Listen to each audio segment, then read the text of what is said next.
Ahora pues esta mañana es Segunda de Corintios, repito, 5, del 11 al 21. Por favor, ¿quién quisiera hacer lectura en voz alta de la palabra, del pasaje?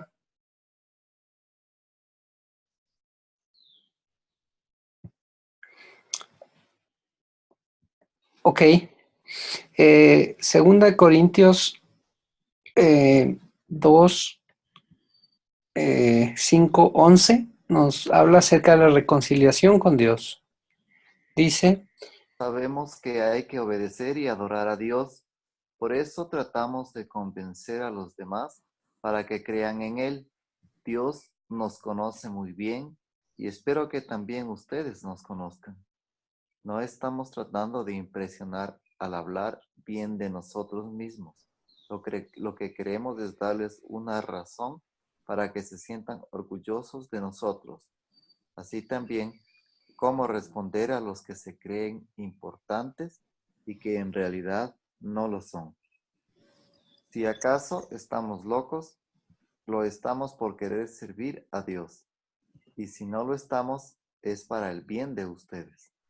El amor de Cristo domina nuestras vidas. Sabemos que Él murió por todos y que, por lo tanto, todos hemos muerto. Así que, si Cristo murió por nosotros, ya no debemos vivir más para nosotros mismos, sino para Cristo, que murió y resucitó para darnos vida. A partir de ahora, ya no vamos a valorar a los demás desde el punto de vista humano. Y aunque antes valorábamos a Cristo de esa manera, ya no seguiremos valorándolo así. Ahora que estamos unidos a Cristo, somos una nueva creación. Dios ya no tiene en cuenta nuestra antigua manera de vivir, sino que nos ha hecho comenzar una vida nueva. Y todo esto viene de Dios. Antes éramos sus enemigos, pero ahora por medio de Cristo hemos llegado a ser sus amigos. Y nos ha encargado que anunciemos a todo el mundo esta buena noticia. Por medio de Cristo, Dios perdona los pecados y hace las paces con todos. Cristo nos envió para que hablemos de parte suya y Dios mismo les ruega a ustedes que escuchen nuestro mensaje. Por eso, de parte de Cristo, les pedimos, hagan las paces con Dios. Cristo nunca pecó, pero Dios lo trató como si hubiera pecado para declararnos inocentes por medio de Cristo. Gracias, Rodney. Bueno, es un pasaje hermoso realmente, con mucho para aprender, para compartir. Vamos entonces a interactuar. Yo tengo algunas notas que quiero compartirles y quisiera que también cada uno de ustedes, de lo que el Señor le va enseñando, vamos a ir versículo a versículo y me pueden interrumpir si alguno quiere aportar algo o preguntar con toda confianza. Vamos al versículo 11, el primero dice, conociendo pues el temor del Señor, persuadimos a los hombres, pero a Dios le es manifiesto lo que somos, y espero que también lo sea a vuestras conciencias. Lo primero que menciona este versículo 11 veo es sobre el temor de Dios. Aquí la nota que les compartí, estoy poniendo en el chat, si ustedes quieren también ir leyendo. Dice, la palabra del Señor habla mucho sobre el temor del Señor. Dice, recordemos que el temor de Jehová es el principio de la sabiduría, es en Proverbios, uno de los libros que más habla sobre este principio de el temor de Dios, que sabemos que no es miedo, sabemos que es reverencia, sabemos que es amor, respeto, amoroso.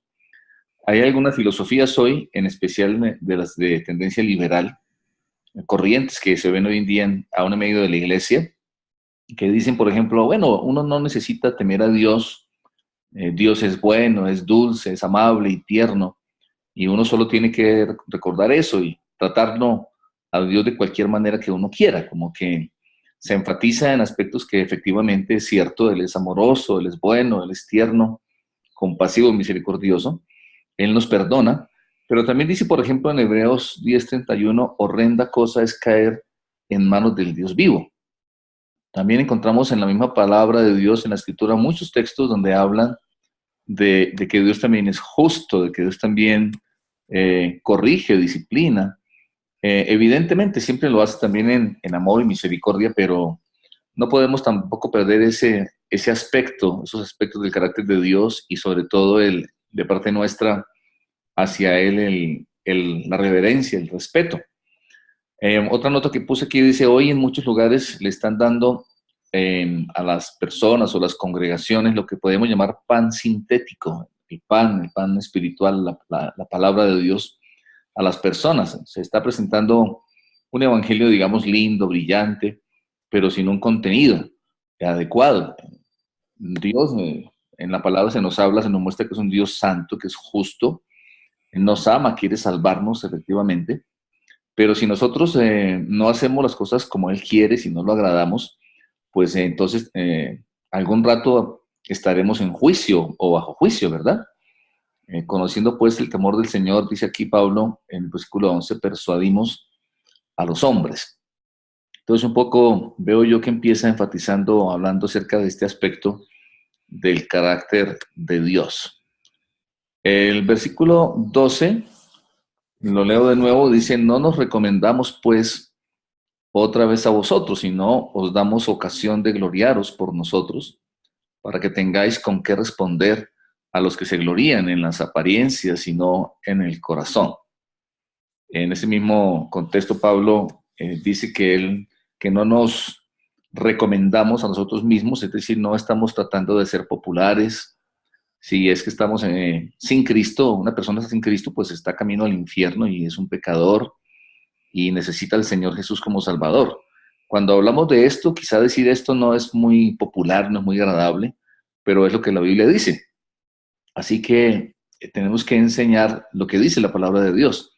Y no esa frase, no nos recomendamos pues a vosotros. Es un poco ese sentido, entiendo yo, de que no se trata de quedar bien o de que le guste a las personas. Obviamente sí, sí entendemos que es en amor y en misericordia, pero también Pablo dice que si agradamos a los hombres no seríamos siervos de Cristo. Entonces no podemos, digamos, sacrificar el mensaje por esa parte, ¿no? De quedar bien, ¿no? No nos debe interesar, debemos preocuparnos de que quede bien el nombre del Señor más que el nuestro. Lo importante entonces aquí en ese sentido yo diría, y está la nota que les pongo, es declarar todo el consejo de Dios y esa es suficiente motivación, predicar la palabra de Dios.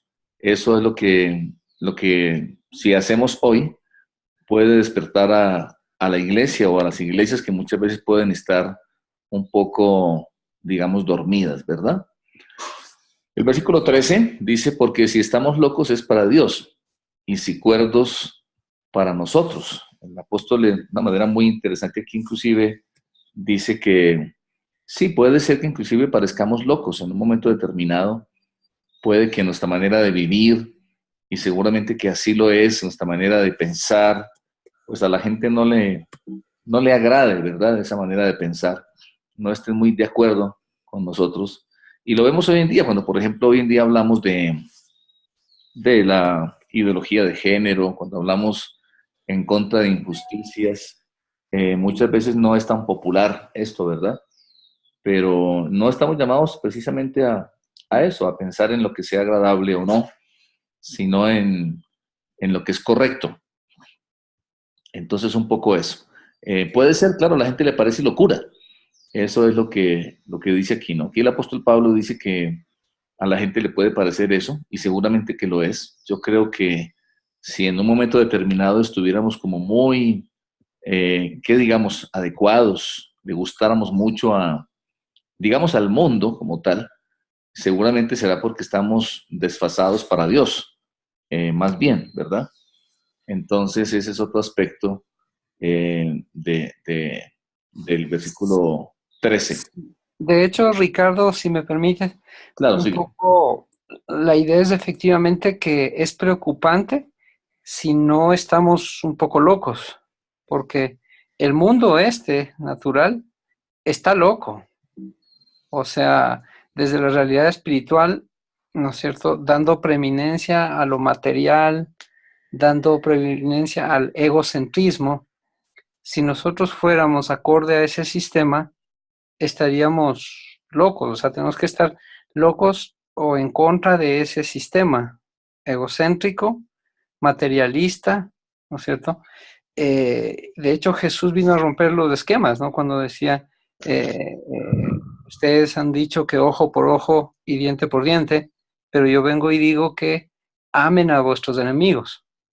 O sea, Jesús vino a irrumpir en un sistema de valores y planteaba un sistema totalmente contrario. Entonces, nosotros estamos viviendo en un sistema que abiertamente no es cristiano, disfrazado de cristiano culturalmente, pero en realidad quien no ama el dinero, quien no está viviendo para el dinero, le dicen loco. Quien perdona, quien ama a los enemigos, quien sirve más allá, quien muestra la otra mejilla, todavía ahora eso es locura y nosotros tenemos que asegurarnos que en aspectos claves de la vida seamos locos a este sistema, porque si no significa que Romanos 12 no está siendo vivo en nosotros, ¿no? Transformados en el espíritu de vuestro entendimiento, porque de ahí parte la locura, cuando uno ha cambiado la manera de pensar y las convicciones son totalmente distintas al sistema de este mundo. Entonces, sí es muy importante el que nos autoevaluemos respecto de qué tan diferentes somos respecto del sistema de valores actual, que está loco. De acuerdo, excelente, gracias Julio César. Sí, es así, entonces, interesante, ¿no? Es una vida contracorriente, es una vida contracultura y como dices Julio, parte de nuestra manera de pensar. El versículo 14 dice, porque el amor de Cristo nos constriñe, pensando esto, que si uno murió por todos, luego todos murieron. Esa expresión, el amor de Cristo nos constriñe, significa que el amor de Cristo nos empuja, nos motiva, nos impulsa, ¿verdad? Los seres humanos necesitamos motivación, necesitamos impulso, y lo que dice aquí es que lo que nos debe mover a hacer lo correcto, lo que nos debe mover al temor de Dios, a esa manera de vivir que estamos conversando diferente, tiene que ser el amor de Cristo. Y dice, pensando que si uno murió por todos, luego todos murieron. Es decir, lo que nos hace ir hacia adelante, avanzar, es el amor de Cristo, ¿verdad? Y para agradarlo a Él, para predicar su palabra, tiene que ser esa la motivación. A Pablo lo que lo motivó a servir a Cristo, a salir, a entregar su vida, a predicar y aún vivir muchas cosas difíciles. Él cuenta en las epístolas cómo, y en el libro de los Hechos se narra cómo vivió toda clase de dificultades. Y bueno, es el Evangelio, el versículo 15, continúa diciendo, y por todos murió, para que los que viven ya no vivan para sí, sino para aquel que murió y resucitó por ellos. Esto es el Evangelio, esto que estamos aquí leyendo, ¿verdad? El amor de Cristo nos constriñe. El Evangelio aquí habla de la muerte y resurrección. El Señor Jesús murió y resucitó. Así que la muerte, la sepultura, la resurrección del Señor son los hechos contundentes del Evangelio. Y cuando nosotros predicamos, estamos haciendo un llamado a las personas a reconciliarse con Dios. El contexto que estamos, el pasaje de hoy, vemos, como decía al comienzo Julio César, es sobre la reconciliación. Esa obra de Cristo extraordinaria, de que Él murió por nosotros y nos reconcilió. Y el llevar el Evangelio es un llamado a la reconciliación. Así que ese es nuestro desafío. Interesante, ¿no? Dice que tenemos que pensar, entender, considerar. Ese versículo 15 dice que si uno murió por todos, luego todos murieron. Lo que pasó en el huerto del Edén cuando Adán y Eva pecaron, pues fue la muerte, ¿verdad? El hombre cayó la humanidad cayó en muerte, fue una desobediencia deliberada, fue transgredir los límites que Dios estableció y vino la sentencia de muerte. Y entonces desde ahí nacemos los seres humanos muertos espirituales. Dice que la paga del pecado es muerte. Así que es la realidad. Pero dice que Cristo murió por todos nosotros, así que eso ya nos enmarca en una nueva realidad, ¿verdad? Avanzamos al versículo 16. Repito para todos, si tienen algún aporte, pueden con confianza hacerlo, no me pueden interrumpir, tranquilos. La idea es que nos podamos edificar mutuamente. Dice el 16, de manera que nosotros de aquí en adelante a nadie conocemos según la carne, y aun si a Cristo conocimos según la carne, ya no lo conocemos así. Bueno, es interesante, dice que ya en este momento nuestro conocimiento de las personas y de la realidad ya no es según la carne. ¿Qué quiere decir esto? Es que ya no es según esquemas o conceptos humanos, ¿verdad? Pablo, por ejemplo, antes de conocer a Cristo, Saulo, llamado, tenía un concepto de Cristo y él perseguía la fe y atacaba a los cristianos, ¿verdad? Era un hombre brillante, un religioso, pero tenía ese concepto y conocimiento de Jesús y del Evangelio y de la iglesia humana, y de hecho perseguía. Cuando él se encontró con el Señor, el camino de Damasco, pues todos sus esquemas y creencias cayeron al piso y empezó a conocerle como realmente es, ¿verdad? El Señor Jesucristo. Entonces es importante que nosotros evaluemos aún si es que estamos nosotros todavía viendo las cosas, viendo la vida, nosotros mismos según la carne, es decir, según la humanidad. Y bueno, tal vez uno de los versículos más conocidos por nosotros es, seguimos al 17, de modo que si alguno está en Cristo, nueva criatura es. Las cosas viejas pasaron y todas son hechas nuevas. Qué extraordinario, es un versículo precioso que inclusive no sabemos muchas veces y lo repetimos, y es justamente la esencia del nuevo nacimiento, ¿verdad? Cuando nosotros nacemos de nuevo, ese momento en el que nos encontramos con Cristo, eh, comenzamos una vida nueva. No es un cambio de conducta solamente, no es una vida moral o religiosa ahora, sino que es un cambio de naturaleza. Hemos sido transformados en nuestra esencia. Dice la Escritura que ahora somos hijos de Dios, que ahora tenemos naturaleza divina, que ahora somos de la familia de Dios y hemos sido transformados en nuestra posición frente a Dios y en nuestra esencia. Estábamos bajo la potestad de las tinieblas, dicen Colosenses 1, y hemos sido trasladados al reino de su amado Hijo. Así que ahora somos, entonces dicen, nuevas criaturas. Eso quiere decir que nuestro cambio de conducta y nuestro cambio de la manera de vivir, que lo normal es que suceda, que haya un cambio, es el resultado de lo que pasó por dentro, de esa nueva realidad que tenemos ahora en Cristo Jesús.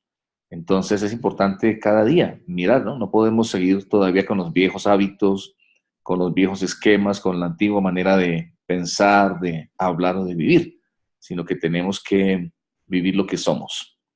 Y todo esto, dice el 18, proviene de Dios. Todo esto es el resultado de la reconciliación. Si hoy podemos, si somos hoy nuevas criaturas y entender que lo viejo pasó, que no tenemos que estar anclados al pasado, sino vivir nuestra nueva realidad en Cristo, si podemos conocer ya no según la carne, sino según Cristo, y experimentar todo esto que estamos compartiendo, es porque hemos sido reconciliados con Dios. Había una enemistad, el pecado nos enemistó con Dios y ahora hemos sido reconciliados con Él. Así que eso lo normal entonces es que vivamos esa nueva relación con Dios, de cercanía, de comunión con el Señor que nos salvó. Hemos sido puestos otra vez en Cristo, ¿verdad? Y viene entonces ya finalmente, para cerrar mi aporte, ese llamado, digamos que con la palabra reconciliación, los versículos 18 hasta el 21, ese aspecto de la obra de Cristo que es la reconciliación, ocurrió para nosotros y ahora dice que también en el 19 Dios reconcilió al mundo, no tomándoles en cuenta sus pecados. Sin resolver el problema del pecado, no podía haber reconciliación. Y el Señor lo que hizo en la cruz fue resolver el problema del pecado. Dice que ya no nos toma en cuenta los pecados, no porque Él simplemente hace caso omiso, hace vista gorda de que como que aquí no pasó nada, tranquilos muchachos, ustedes pecaron, desobedecieron, pero no pasa nada. No, se pagó en la cruz, se resolvió en la cruz, se pagó la deuda. Y por eso ahora hay una reconciliación. Y entonces el llamado en el versículo 20, extraordinario, fascinante, apasionante, desafiante que tenemos nosotros de ser embajadores de Cristo. Y nuestra misión como embajadores es llevar un mensaje que es reconcíliense con Dios, ese mensaje de la reconciliación. Qué bueno en un mundo donde cada vez aunque avanza la tecnología, el conocimiento, no avanza la humanidad en lo importante que es el amor, que es los valores y principios, que seamos nosotros los portadores de ese mensaje, de esa misión, de la reconciliación. Me parece fascinante, ¿no? Ese llamado nuestro. Entonces, bueno, qué hermoso. Paréntesis, está por terminar nuestro tiempo en 3 minutos.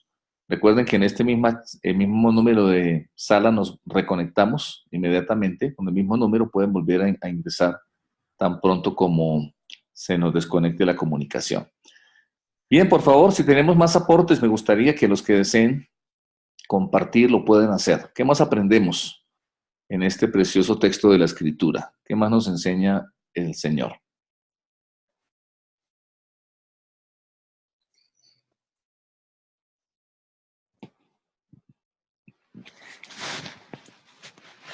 No sé, ahorita. En realidad este pasaje está hermosísimo y veo que enfatiza en algunos aspectos el propósito de la vida de quienes hemos sido rescatados. El versículo 15, ¿no es cierto?, nos habla del propósito. Dice, Él murió por todos, y ahí viene el propósito, para que los que viven, ¿no es cierto?, no sigan viviendo para sí mismos, sino para Él. Habla del propósito, o sea, la razón por la cual quiere que vivamos no es para nosotros, sino para Él. Y esto tiene relación con justamente el versículo 20, así que hemos sido enviados para hablar en el nombre de Cristo, ¿no? Como si Dios estuviera llamando a la gente. Y esto habla de la identidad, es decir, nosotros tenemos que mirarnos a nosotros mismos como lo que somos, es decir, Cristo en nosotros para llevar el mensaje de Cristo como si Él mismo estuviera en nosotros. Entonces es realmente hermoso, impresionante ver para qué estamos aquí, para ser sus embajadores, para vivir la vida que Cristo viviera en cada comunidad, en cada familia, en cada barrio, en cada ciudad, porque Cristo sigue viviendo, pero va a hacerlo a través de cada uno de nosotros. Excelente, gracias Julio César. Qué excelente, ¿no? Entender esto que nos compartes. Ahora el desafío es vivir para Él, ¿no? Ya no vivo para mí mismo, una vida de verdadero significado y propósito. Es cuando la vivimos para Él, para el Señor Jesús. Muchas gracias. ¿Qué más? ¿Qué más podemos compartir? Nos queda un par de minutos antes de que ya sigamos a orar unos por otros en esta mañana que siempre tenemos el tiempo de orar unos por otros. Vamos pensando si tenemos peticiones, necesidades específicas para que compartamos.